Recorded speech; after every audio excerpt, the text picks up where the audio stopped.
everyone, and welcome to this deep dive. We're going to be looking at the nature of genius. Ooh, that sounds fun. Yeah, it should be pretty cool. I've got this whole stack of sources here, books, articles, some really interesting research, all trying to kind of decode, what makes a genius tick. We're talking like Mozart, Lady Gaga, Einstein, Oprah. A pretty diverse group. Yeah, and the best part is this entire deep dive is really tailored for you guys, the listeners. So I'm super excited to have you here with us. I'm joined by our genius decoder extraordinaire today, ready to unpack some seriously mind-blowing ideas. Let's do it. Let's jump right in. Okay, so first things first.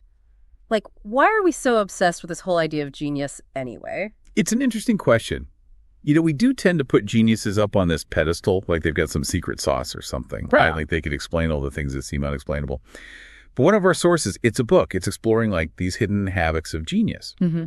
It actually suggests that there's kind of a deeper reason for all of this. Oh. Yeah, it argues that beneath our obsession with genius, there's this very human desire to understand the unknown. Yeah. We see these people, right? These exceptional individuals doing these incredible things. And it kind of sparks this hope that maybe we can unlock those secrets too. Okay, so it's not just about worshiping geniuses. It's more about understanding them and maybe finding some inspiration along the way. Exactly. Okay, so let's dive into one of the biggest debates about genius nature versus nurture. Is it all about genetics, or can you actually cultivate genius through hard work? Yeah, the million-dollar question. Yeah. And honestly, according to what we've been reading, it's way more complicated than just picking a side. Really? Yeah. For example, take IQ. You might think a super high IQ is like a one-way ticket to genius land. Yeah. Right? But it turns out that might be a little overrated. Seriously. All those IQ tests I stressed over in school were kind of pointless. No, not necessarily. IQ can definitely be a factor. Yeah. But several of our sources really challenge this idea that it's the defining characteristic of genius. In fact, one book argues that things like mentorships, even Ivy League educations might be overrated too. So what are they saying? Skip college, find a mentor? Not exactly. I think their point is that formal education, while super valuable, isn't the only path to genius. Yeah, that makes sense. They really emphasize self-directed learning, curiosity, being willing to explore beyond traditional boundaries. Mm-hmm. And think about Leonardo da Vinci. He basically became a leading medical scientist of his time without ever going to med school. Oh, wow. That's pretty impressive. Wow. Okay, so if it's not all about IQ or fancy degrees, what about good old-fashioned hard work? Does the 10,000-hour rule really hold up? Okay, so the 10,000-hour rule, it was made popular by psychologist Anders Ericsson. It argues that dedicating, that much time to deliberate practice is the key to becoming a master in any field. Right. He uses these examples of elite musicians, athletes who've been training rigorously for years and years. Makes sense. But even Ericsson acknowledges that natural talent plays a part. It's not as simple as just, anyone can become a virtuoso just by clocking in the hours. So is it like a recipe then? Like a dash of talent, a whole lot of hard work? What's the magic ratio? I love how Olympic figure skater Nathan Chen puts it in one of our articles. He says, whatever the ratio between gifts and hard work may be, in order to get to the pinnacle of what you choose to do, you must max out both. So talent and dedication. Interesting. But what about the people who seem to defy all the rules? What about the prodigies? Do you have to be a child prodigy to achieve that level of genius? Okay, prepare to have your mind blown, because while prodigies definitely exist, our sources really caution against assuming that early talent equals lifelong genius. Okay. Take this incredible story of Jay Greenberg. This kid was composing symphonies at 12 years old, hailed it like a modern-day Mozart. Wow, that's amazing. It is, but it's crucial to remember that even Mozart, a child prodigy himself, still dedicated years to honing his skills. Mm-hmm. And then you have Mozart's sister, Nana, who was also incredibly gifted musically. But she didn't reach the same level of recognition or creative output as her brother. That's interesting. It makes you think about the different opportunities that people have. Yeah, exactly. It's not just about being born brilliant or just grinding it out for hours on end. It's like this intricate dance between talent, hard work, opportunity. Totally. And it's a dance that plays out against this backdrop of history, societal expectations. Which brings us to a really important point, that our sources dig into the often overlooked influence of gender bias on our perceptions of genius. Absolutely. It's so easy to forget how history has often sidelined the accomplishments of women. Yeah, for centuries, women's contributions have been minimized or erased. Yeah. And it's really distorted our understanding of who qualifies as a genius. One of the sources tells the story of Catherine Nichols. She's an aspiring novelist, and she submitted her manuscript to agents. using both her real name and a male pseudonym. Oh, wow. And the results were shocking. She got significantly more positive responses when she used the male name. Oh, wow. So even in the world of publishing, this bias is still very real. It makes you wonder if those hidden biases might be at play in other fields, too. Absolutely. And our sources don't shy away from historical examples either. Like take Hatshepsut, the Egyptian pharaoh. After her death, her memory was intentionally erased. Oh. Simply because she dared to rule as a king. Imagine that, a powerful ruler just erased from history because she was a woman. It's crazy to think about how deeply ingrained societal norms have shaped our understanding of genius and limited opportunities for women. Yeah. Okay, so if it's not all about being a prodigy or conforming to societal expectations, what about this idea of lifelong learning? One of our sources talks about Queen Elizabeth I continuing her education even after becoming queen. That's a great example. It shows how a thirst for knowledge can fuel personal growth no matter what stage of life you're in. Makes sense. And then there's Leonardo da Vinci. His relentless curiosity led him to dissect human bodies, explore nature, constantly seek out new knowledge. It's pretty impressive. Yeah, it sounds like this insatiable curiosity, this love for learning is like a common thread among these really exceptional individuals. Absolutely. And it goes beyond just formal education. They pursued knowledge for the sheer joy of it, the joy of understanding the world around them. Take Nikola Tesla, for example. Even with a photographic memory, he still spent hours reading in the midst of all of his electrical experiments. Oh, that's commitment. Okay, so we've always been told to, follow your passion. But is it really that simple? It's a fantastic goal. Yeah. But as our sources point out, finding your true calling can actually take time. Oh, yeah. Like Vincent van Gogh. He tried so many different careers before finding his passion for painting at 29. Oh, wow. I didn't realize it was that late in his life. Yeah, so it's totally okay to not have everything figured out right away. I think that's reassuring for a lot of people. Yeah, the key is to embrace the journey, the struggles, even the challenges that often come with having a deep passion. Van Gogh's story really reminds us that genius often emerges from a place of both passion and struggle. Right. Okay, buckle up for this next idea, because our sources talk about this concept of thinking opposite. How can thinking backwards actually lead to breakthroughs? It's all about challenging assumptions and looking at problems from a completely different perspective. One source gives this example of 8-year-old Gas, who solved this really complex math problem by visualizing a reverse pattern. Wow, 8 years old. That's impressive. It just shows the power of approaching problems from these unconventional angles. Yeah. Geniuses often embrace ambiguity and paradox. Like think of Einstein's theory of wave-particle duality, this idea that light behaves as both a wave and a particle. This seemingly contradictory concept completely revolutionized our understanding of physics. Right. It's about challenging what we think we know. Exactly. Okay, this one's always a fun debate. What about the role of luck? Are geniuses just lucky, or do they create their own luck? One of our sources actually quotes Louis Pasteur. He says, "In the observational sciences, luck, low hazard, favors only the prepared mind." I like that. It's not just about stumbling upon a lucky break. It's about having the knowledge and the insight to recognize its significance. So it's kind of like that saying, chance favors the prepared mind. Exactly. The story of Alexander Fleming's discovery of penicillin perfectly illustrates this. He left this petri dish unattended, mold grew, led to the discovery of penicillin. Sounds pretty lucky, right? Yeah, definitely a lucky break. But Fleming was already a skilled scientist. He had the prepared mind to recognize the bacteria-killing properties of that mold and the expertise to explore its potential. So it's like a perfect storm. Luck strikes, but you have to be ready to ride the wave. Now, for something a bit darker, our sources acknowledge that geniuses are often portrayed as flawed individuals. What's the truth behind the tortured genius trope? Our sources actually delve into this dark side, exploring how obsession and destructive tendencies can accompany great achievements. Like Steve Jobs, for example. He was known for his relentless pursuit of perfection, but it sometimes came at a cost to others. Right. It raises the question, does great art or innovation always come from a place of suffering? That's a really deep question. It makes me think of artists like Picasso, whose work was so deeply intertwined with his personal struggles. Exactly. It highlights this complex interplay between creative brilliance and the human experience with all of its complexities and contradictions. Okay, let's shift to a more positive note. Rest and relaxation. I know I personally need my downtime, but how does taking breaks actually boost creativity? There's actually science behind this. Our sources explain how sleep and dreams can enhance problem solving. They tell this story of Paul McCartney literally hearing the melody for Yesterday in a dream. I've definitely had those moments of inspiration when I'm about to drift off. It just shows the power of letting your mind wander and explore beyond conscious thought. Our sources also emphasize the importance of what they call creative relaxation.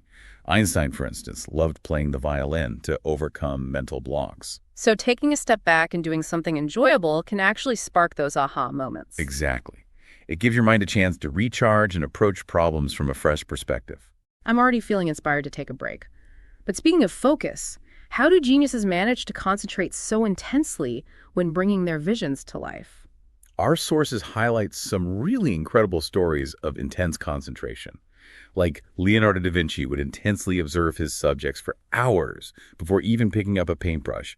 Einstein would work on his equations even with a crying baby on his lap. That's serious dedication. It sounds like the ability to block out distractions and focus is key. And what about that legendary photographic memory some geniuses are said to have? It's fascinating. Michelangelo, for example, was said to be able to recall graffiti he saw in Rome years later. Yeah.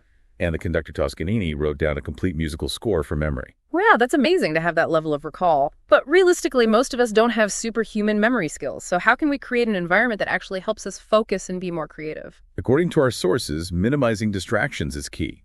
Find a quiet space, carve out dedicated time for deep work, and limit those pesky interruptions. So no checking emails every 5 minutes. Exactly. One source even tells the story of the painter, N.C. Wyeth, who wore cardboard blinders to avoid distractions while painting. Wow, now that's commitment. It seems like creating that space where you can truly immerse yourself in your work is essential. So we've talked about talent, hard work, the role of luck, even creating the right environment. Where do we go from here? This is just the beginning. We'll be diving deeper into more fascinating insights in part 2 of our Genius Deep Dive. Welcome back to our Genius Deep Dive. It's been so fun exploring these ideas with you. Me too. It feels like we're cracking the code of genius, one insight at a time. Last time we were talking about creating that right environment for focus and creativity. Mm-hmm. But what about those moments where you need to take a leap of faith? Our sources talk about calculated risk-taking. Yeah. So is there a method to this madness? Or are geniuses just like daredevils? Well, it's definitely not about being reckless. Our sources suggest that geniuses are actually strategic risk-takers. They push boundaries, they challenge norms, but they also carefully consider potential outcomes. Think about Mark Zuckerberg launching FaceMash, that hot or not website that got him in trouble at Harvard. Oh yeah, wasn't that like the precursor to Facebook? Exactly.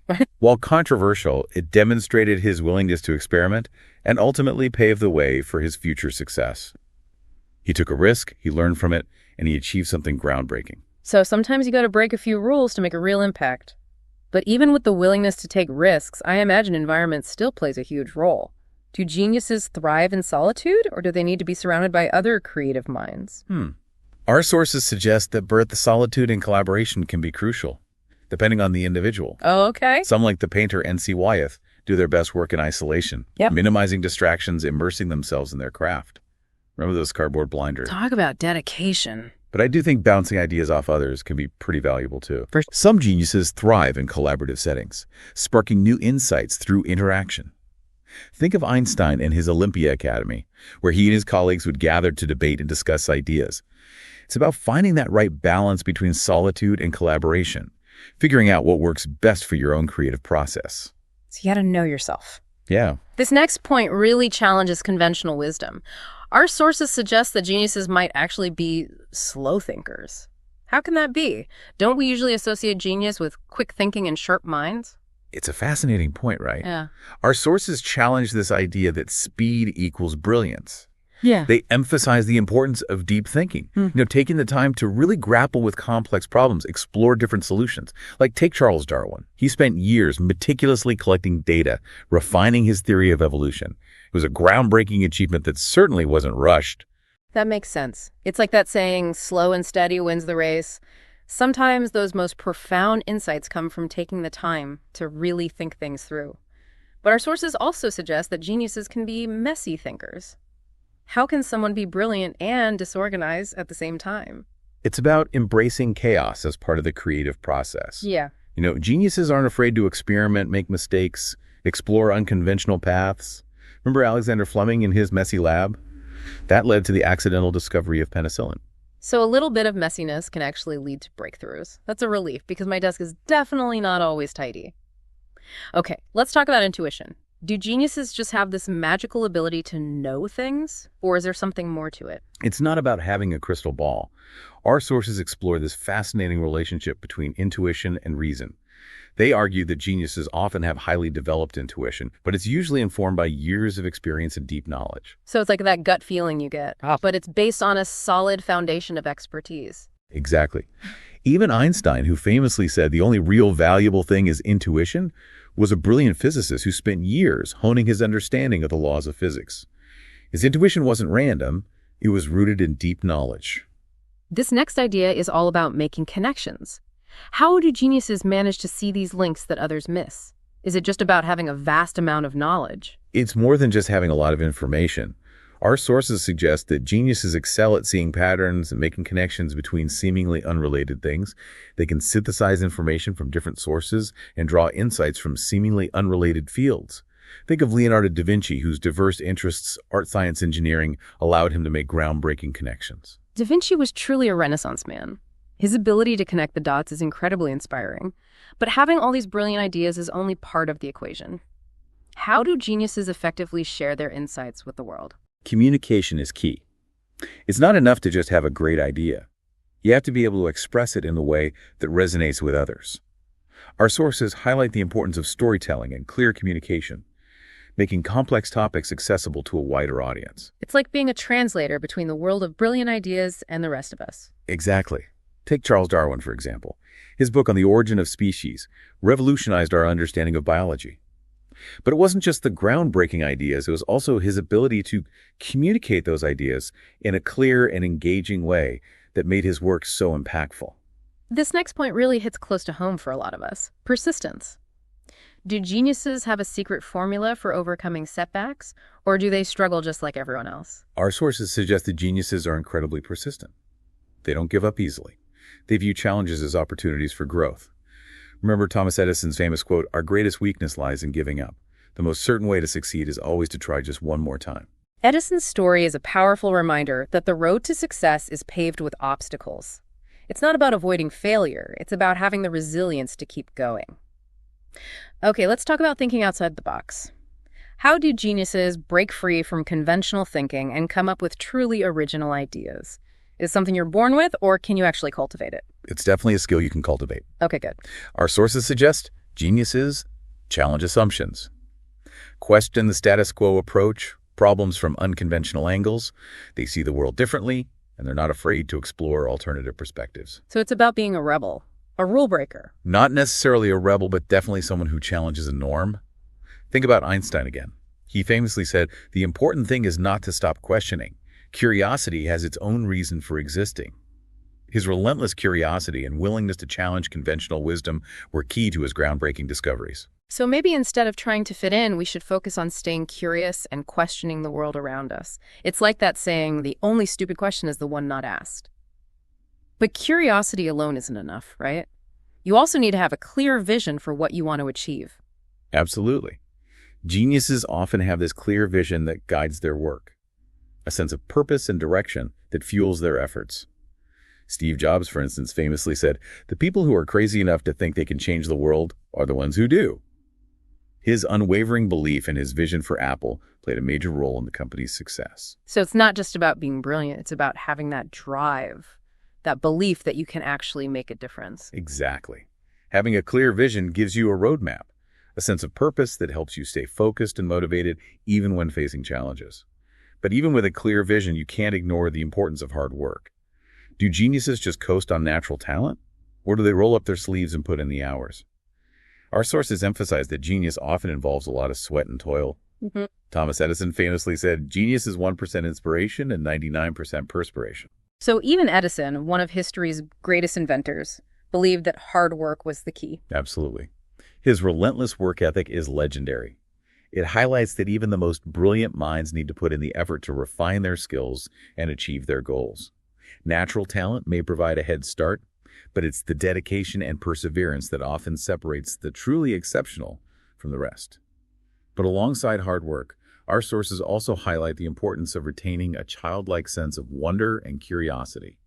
How do geniuses manage to hold on to that as they get older? That's a great question. It's so easy to lose that sense of awe and wonder as we grow up and get bogged down in the day-to-day. But you're right, so many geniuses seem to have this almost childlike perspective on the world. It's about staying curious, playful, and open to new experiences. Einstein once said, "The important thing is not to stop questioning. Curiosity has its own reason for existing." His childlike wonder and insatiable curiosity were key to his groundbreaking discoveries. It makes you wonder, maybe we need to spend less time trying to be grown up and more time embracing that inner child. But what about when things don't go as planned? Do geniuses have a special way of dealing with failure? Or do they experience setbacks just like everyone else? Failure is an inevitable part of the journey, even for geniuses. But our sources highlight that what sets them apart is their ability to reframe failure as a learning opportunity. Think of Thomas Edison again. He famously said, "I have not failed. I've just found 10,000 ways that won't work." That's such a powerful way to look at it. Instead of getting discouraged, he saw each setback as a step closer to finding the solution. Exactly. His story reminds us that the path to innovation is often paved with mistakes. It's not about being perfect, but about learning from those mistakes and continuing to move forward. This whole conversation is making me realize that maybe genius isn't about being superhuman. It's about embracing those human qualities. Curiosity, resilience, and a willingness to learn and grow. I think you're onto something. And we're just getting started. We have even more fascinating insights to explore in part 3 of our deep dive into genius. Welcome back to our deep dive. It's amazing how much we've uncovered about these brilliant minds. You know, their habits, their mindsets, and we're not done yet. I know. There's still so much to explore. It's amazing how information our sources provide. And I'm really excited to share some of these insights. I'm ready. In the last part, we were talking about the importance of persistence and, reframing failure as a learning opportunity. But I'm curious about this concept of finding your missing piece, something that our sources talk about quite a bit. What exactly does that mean? Well, they suggest that geniuses often have this deep-seated passion or interest. Yeah. Like a missing piece that really drives their work, fuels their desire to understand or express something truly unique. So it's not just about being good at something. It's about finding that thing that truly captivates you, that thing you just can't stop thinking about. Exactly. Think of Vincent van Gogh. He spent years searching for his artistic voice, experimenting with different styles and techniques before finding his own unique expression. Right. And his journey really shows the importance of exploration, being open to new possibilities in the creative process. So it's okay to not have all the answers right away, to embrace that journey of discovery. Absolutely. The path to genius is rarely a straight line.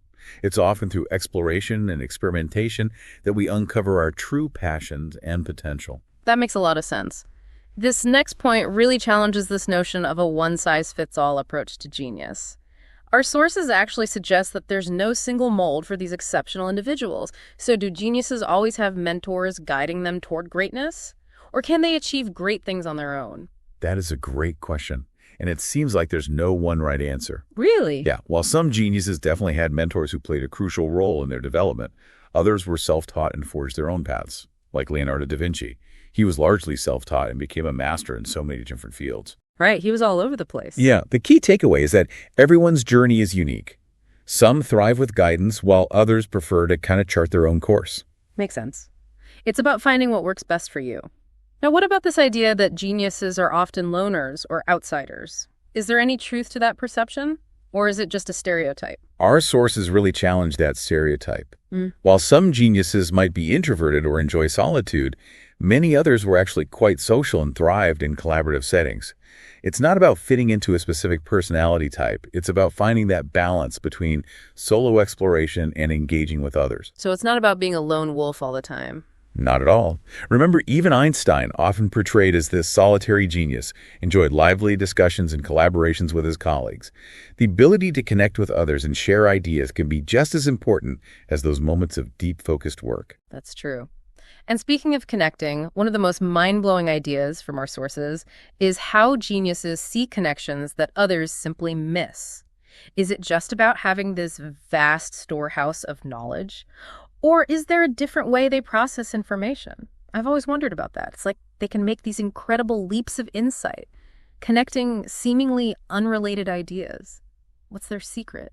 It's not just about having a ton of information. It's about how they synthesize and process that information. Okay. They excel at spotting patterns and making connections between things that might seem completely unrelated to others. Think of Leonardo da Vinci again. His wide-ranging interests, art, science, engineering, allowed him to make groundbreaking connections across disciplines. So it's like they have this mental agility that allows them to see the bigger picture, to connect those dots that others miss. Exactly. Oh. And it really underscores the importance of exposing yourself to diverse ideas and experiences. The more we learn and explore, the more connections we can make and the more creative we become. Makes sense. But even with all the brilliant ideas in the world, there's still that crucial step of communicating them effectively. Do geniuses just assume everyone will understand their work? Or do they put effort into making it accessible to others? It's a good point. Sometimes I feel like even the smartest people struggle to explain their ideas in a way that makes sense to the rest of us.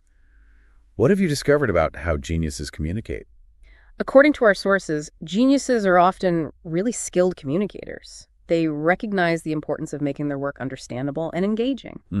It's not enough to just have a brilliant idea. You have to be able to articulate it in a way that others can grasp and appreciate. So it's like they need to be both brilliant and good storytellers. Exactly. A great example is Charles Darwin. His book On the Origin of Species presented these groundbreaking ideas, but it was also written in this clear and engaging style that made it accessible to a wider audience. Oh, yeah. His ability to communicate those complex scientific concepts in a way that was both informative and compelling played a huge role in the impact of his work. That's a great reminder that effective communication is essential for sharing knowledge and inspiring others. It's about bridging the gap between brilliant minds and the rest of the world. Okay, one final thought-provoking question. Do geniuses have like an inflated ego, or do they have a different perspective on their own abilities? It's a common misconception that geniuses are arrogant or self-absorbed. But our sources suggest that many are actually quite humble and aware of the vastness of knowledge and the limitations of their own understanding. So it's not about denying your brilliance, but about recognizing that there's always more to learn. Precisely. It's about having this healthy dose of intellectual humility. Isaac Newton famously said, "I do not know what I may appear to the world, but to myself I seem to have been only like a boy playing on the seashore and diverting myself in now and then, finding a smoother pebble or a prettier shell than ordinary, whilst the great ocean of truth lay all undiscovered before me." Wow, that's a beautiful and humbling quote. It speaks to the idea that even the most brilliant minds are still just scratching the surface of what's possible. It's exactly. Newton's humility, despite his incredible achievements, highlights the importance of lifelong learning and this endless pursuit of knowledge. Right. It's about staying curious, open-minded, and always striving to expand our understanding.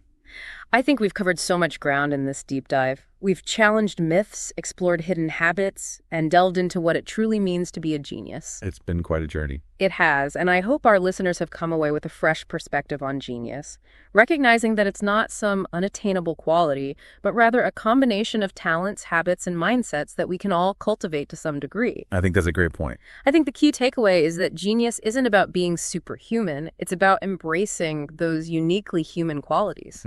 Curiosity, resilience, passion, and a willingness to learn and grow. Absolutely.